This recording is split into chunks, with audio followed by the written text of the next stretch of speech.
Luke 4:14-30. To set the burdened free. Jesus returned to Galilee, powerful in the Spirit. News that he was back spread through the countryside. He taught in their meeting places to everyone's acclaim and pleasure. He came to Nazareth, where he had been reared. As he always did on the Sabbath, he went to the meeting place. When he stood up to read, he was handed the scroll of the prophet Isaiah.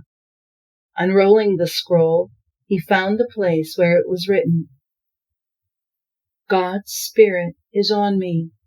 He's chosen me to preach the message of good news to the poor, sent me to announce pardon to prisoners and recovery of sight to the blind, to set the burdened and battered free, to announce this is God's year to act." He rolled up the scroll, handed it back to the assistant, and sat down. Every eye in the place was on him, intent. Then he started in. "You've just heard Scripture make history. It came true just now, in this place." All who were there, watching and listening, were surprised at how well he spoke. But they also said, "Isn't this Joseph's son, the one we've known since he was a youngster?"